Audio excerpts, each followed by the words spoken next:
You're listening to the Hope Not Nope podcast with Doc Dylan and Brandy. We empower high performers with a 3-part strategy of hope, Self-agency, goals, and proven frameworks, so that you can reach your potential and the highest quality of life. How's it going? Last week, setting goals, specifically one goal, but with 3 levels, was our focus. How are you doing with that? Did you find that one goal and have you set those levels? I hope so. If you're new here, every week we have a different question from a listener. And if you have a question, you can put it in the comments on our Instagram or even go to our website, hopenotnope.org. And we just also want to say welcome. We are so grateful that you're here, and we love to be able to serve you through this podcast and the other content that we put out that really focuses on how to use the strategy of hope to reach high performance, to reach your potential, and to live the highest quality of life. This week, we have a really exciting question. Ooh. Specifically, we're talking about self-care, and sometimes self-care goes into all these different things, and you're probably thinking of a list of different self-care things right now.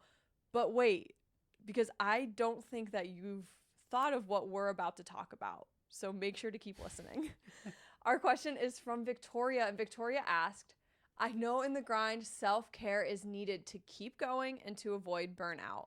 I'm wondering what you guys think is the best form of self-care, as so many different things are offered, and I don't know which one to do. There's so many things offered. Yeah. And hey, I'm not going to act like going to a spa isn't awesome. The big fluffy bathrobes, the good smelling things, the nice little baths for your feet, or jacuzzi or massage. Like, that's nice. Right.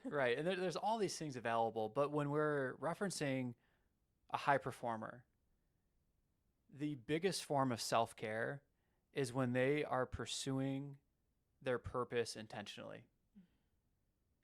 When they're not doing that, or they're having a lot of tasks that seem unrelated or are unrelated to what that goal is that we talked about in last week's episode, that's where burnout starts to happen. That's where frustration starts to happen. When a high performer is not able to intentionally pursue that goal, they don't feel aligned to their purpose. And it's what we call congruent living. Yeah. Congruent living is when you are living out the actions, you're following the framework, you're using the strategy of hope to pursue that goal and fulfill that mission. If you know what your mission is and you know what your purpose is, but then day by day you know that your actions aren't aligned with that, that's incongruent living. Mm-hmm. When you have incongruent living, the nervous system very, very intelligently lets you know. Yeah. It wants to protect instead of saying, hey, I'm enjoying this process of pursuing this thing. I'm able to boast in the suffering because I know it's going to produce endurance, proven character, and then hope. What's happening is your body's going, that's not happening. You keep doing these things, but it's not what we're being called to do. And I'm going to give you some feedback to let you know that we got to switch gears here a little bit. But instead we go, okay, how many spa treatments do I need? Do I need more red light therapy options? Do I need to put all these different types of lighting in my room? Yeah, do I need to go buy new red light therapy for my house because I can't go to a place every week? Right. Do I need a detox? And partly, yeah, but not the detox that you're thinking. Yeah.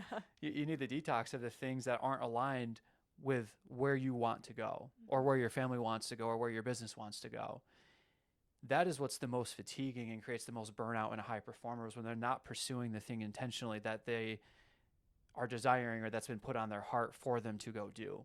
When a high performer is doing that, all these other things, so when they're living congruently, the other things become not really mentioned, or if they're used very sparingly as just a quick, like, hey, I just need a little bit of a reset, but like, I'm excited, I'm good. It's not this like, oh gosh, I need this type of situation.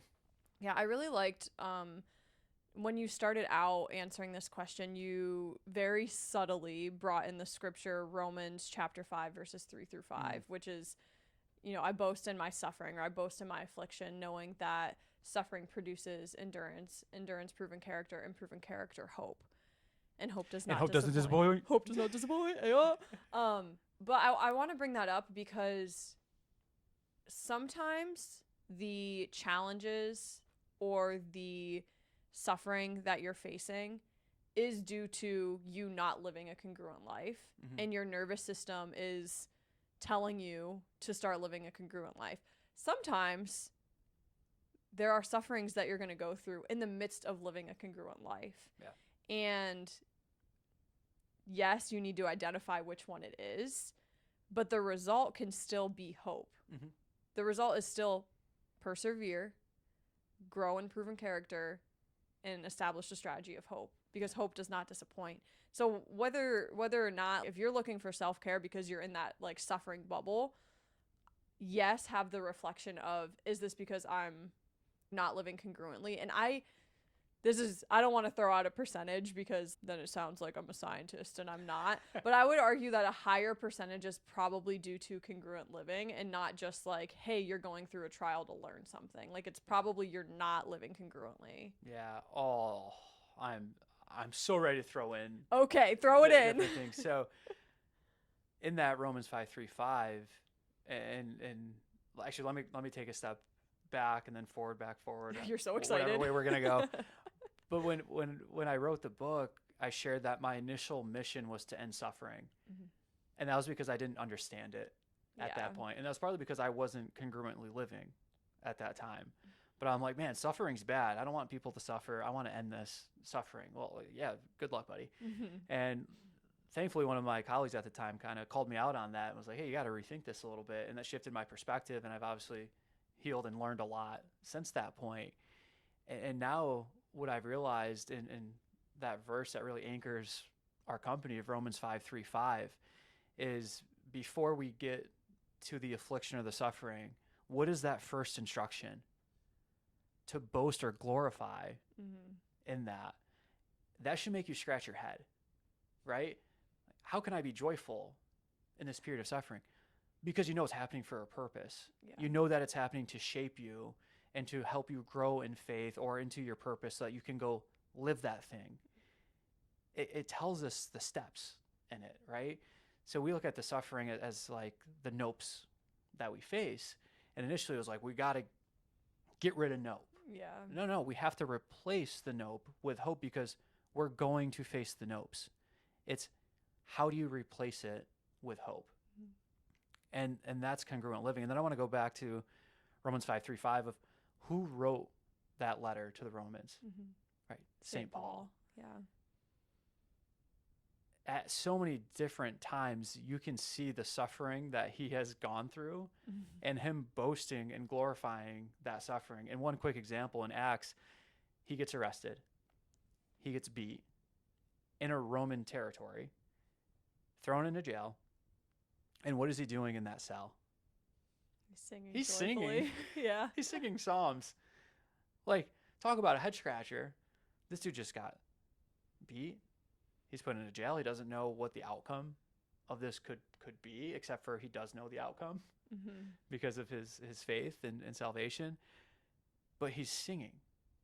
And then what ends up happening at the end of that chapter is that there's an earthquake, the cell's open, and you would expect, wow, St. Paul, who's a prisoner at this point, would sprint out of the jail cell. He sits there. And then at the end of all of this, he then tells them, oh, by the way, I'm a Roman citizen. And what you did wasn't just. But hey, I was too busy glorifying it because this is serving a bigger purpose. So, yeah, when we get to self-care, I just look at Romans 5:3-5, and I look at, yes, we're going to face frustrations and suffering, but we can face those and boast in it and glorify in that, knowing that's happening to shape and help us to achieve our purpose. If you know what it is that you're after. Yeah. And you know what the actions are to do that. If you know it and you're not doing it, well, now we're incongruent and now that framework isn't there. So oftentimes when we're working with high performers, it's shifting them to that framework first and then being able to add in those components to it. So I agree with you. There's probably a higher percentage that are incongruently living because of the discipline or discipleship it takes to pursue one goal with different levels intentionally. Mm-hmm. Do you have any reflective questions that Victoria or any of our listeners could sit with that are related to like how you find that purpose or how you find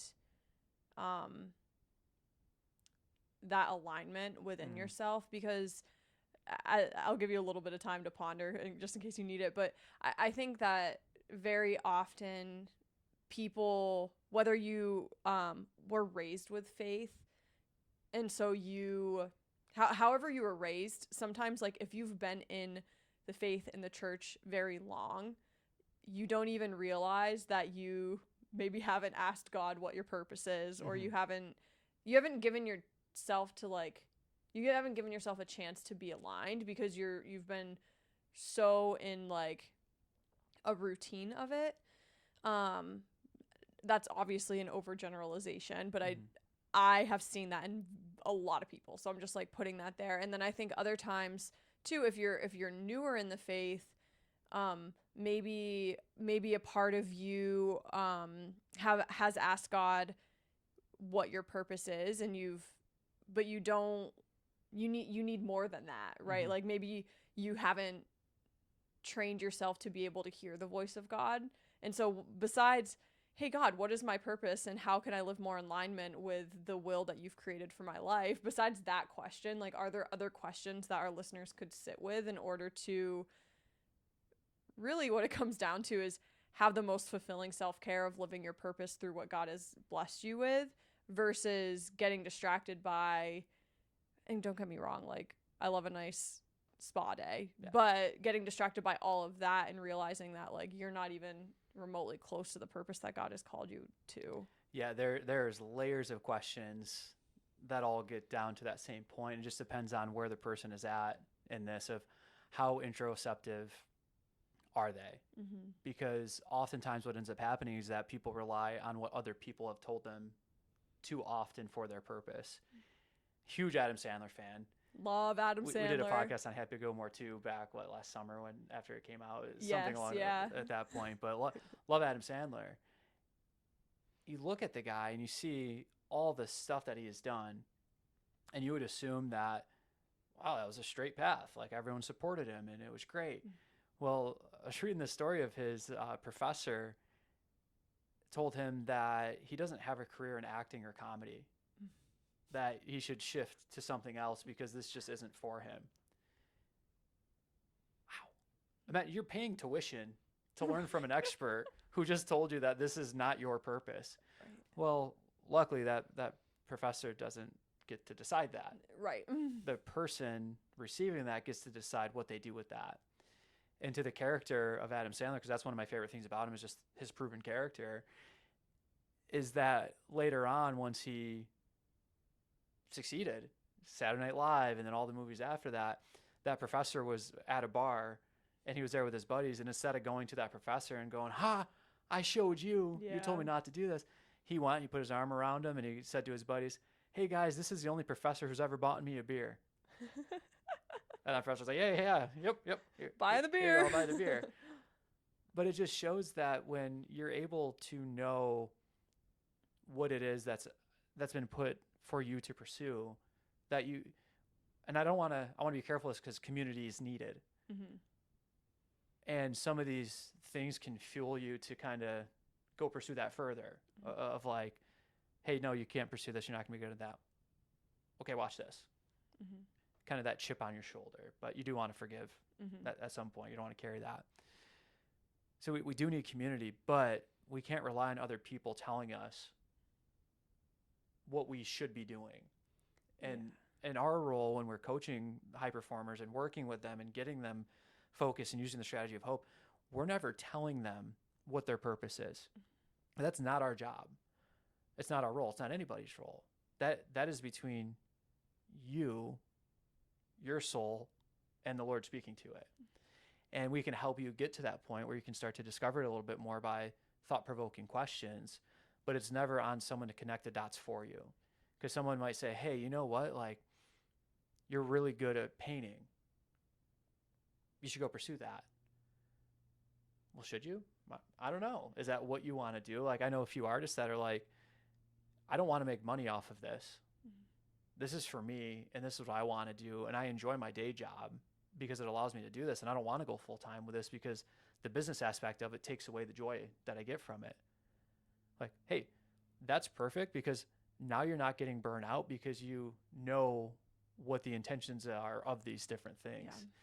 So to kind of bring it back around, what are those questions that we ask? If it's someone that is a business owner or someone that's in a leadership position, let's go back to why you started this, or what was that desire or that vision that you had or that dream that you had? What was those first steps? What was the joy of it, right? With an athlete, it's like, hey, let's go back. I'm sure you played in high school or middle school or in Little League or whatever it may be. Like, remember when it was kind of enjoyable and it was fun before there was all these other pressures on it? Like, let's just remember that for a moment. And now that you're in a safe psychological state, now we can start to hear more, because we're limiting the areas of the nervous system saying, hey, survive, just get through. And we're going back to a place where we felt safe, supported, and enjoyed it, that we can start to hear clearly. I think the old saying is, you can't see clearly in boiling water. Like, you have to let it settle and then you can see the reflection. So you got to calm the system down, which one of the spa treatments may help you do that, right? But the question is the best form of self-care, and the best form of self-care is when the high performer knows their purpose and then is doing it. And then how do you find your purpose? We start very generally of, hey, what excites you? Mm-hmm. Like, what's the thing that you start working on and it's like you kind of lose track of time because you're loving what you're doing, right? Like, okay, now can that be implemented into some sort of career? Mm-hmm. What's the pathway of that? Okay, is that worth pursuing? Almost like, what sets your soul on fire? Yeah. You know? Yeah. Yeah, I think that question of what excites you, what sets your soul on fire, and maybe additionally, like, where are the gifts that you've maybe already cultivated or have always wanted to cultivate? Like, what are those gifts? Because if you can find a common ground between those things, like, I think God could very well speak to that. Mm-hmm. Especially if you're in a place where you're looking for so many self-care treatments because you just feel completely lost and you don't have purpose, you don't enjoy your job, you don't enjoy your lifestyle, and you're really like, you want to be a high performer, but you like, when you do a self-reflection, you're like, I am not even remotely close to that. I think these questions can be very helpful to you. Maybe do a spa day and go get that spa day, but then in the midst of that, have a journal with you and write down these questions and really, like, give yourself the space to listen to what excites you, listen to what gifts you have, listen to what gifts have you always wanted to have, but you haven't given yourself the space to cultivate, and maybe it's time to do that, and journal through that and reflect. If it's at a spa and you get to do that, great. Yeah. But, like, I don't know. I think that's a good starting point for someone who's, like, maybe feeling very overwhelmed with, like, all the things. Yeah. You got to get into a environment that allows that to happen, whether it's going for a walk, whether it's shutting your office door for a moment, like, whatever it is, to get into that environment where that can happen is key. And man, it's when you realize it and you ask that and you start to get those answers, this cool thing happens too. And I won't say every time, I'll just say in the experiences that we've had with high performers that we've worked with, is that they look back retrospectively and they start to realize all the little things that were hinting at them to pursue this thing, that now it's become way more clear. And it's like, oh my gosh, that's why I met that person. Oh my gosh, that's why this event happened. Wow, that's why I went there first, and now here, at this point, it was shaping me for this. you start to realize all those things, and then it becomes even more clear that, oh, this is the thing to go do. Mm-hmm. If you listen to this and any of this resonated with you and you've really identified like what that purpose is, we would love to hear from you. We'd love to hear like your own personal hope story of what this thing is, because I really believe that part of what our mission is and our purpose that God has called us to and our congruent living desire is that we're helping people live the highest quality of life. And we know that in doing that and in helping people reach their highest potential and pursue that, our purpose is being fulfilled, but then their purpose is also being fulfilled. And so we'd love to hear like any of those stories that have happened for you, because it would just mean the world to us, and we'd love to share it like on future episodes if you're comfortable with that, or just keep it for us to things like that really help us keep going. So head over to our website, hopenotnope.org, and you can fill out the little contact form and share us a little hope story. Yeah. Awesome. Hope story time? Yeah. Is it my turn this week? Let's hear the hope story from the host. All right, the hope story from the host, Brandy. It's a very simple hope story, but also complex because there's a really long backstory to it. If you listen to our episode, I won't share the long version by any means, but if you listen to our episode a couple weeks ago, our first one of the new year, we shared that a lot of things have changed. We're in a new space. We moved locations. That's both like our podcast moved locations, but also just we bought a house, which is so exciting, and all the things. In the midst of that whole journey of praying for the house, pondering when it was time to buy, just multiple year journey of when is the time and all the things. Every time I prayed about it, God was like, hey, trust me, trust my providence. And I believed that he would show me an eagle wherever we were. Like I saw an eagle in a different state before when I was starting to stress out about it. I saw it in our backyard of the house that we were renting. Like eagles have just been the sign of God's providence, and to trust this whole process with the house. And what was really cool was when we found this new space, we literally walked in the front door and there was an eagle on the wall, not a real one, but like an eagle picture, like a wood carving of an eagle on the wall. And we both were like, what the what? And then when we moved in, the first time we went to church together, leaving like our house to go to church, we saw an eagle on a branch not even a block away from our house. And since then, we have seen probably the same eagle multiple times. But the other day, which this is like the hopest of the hopelessness of the story, was we saw 2 eagles on the same branch. I've never seen that in my whole entire life. 2 eagles on the same branch.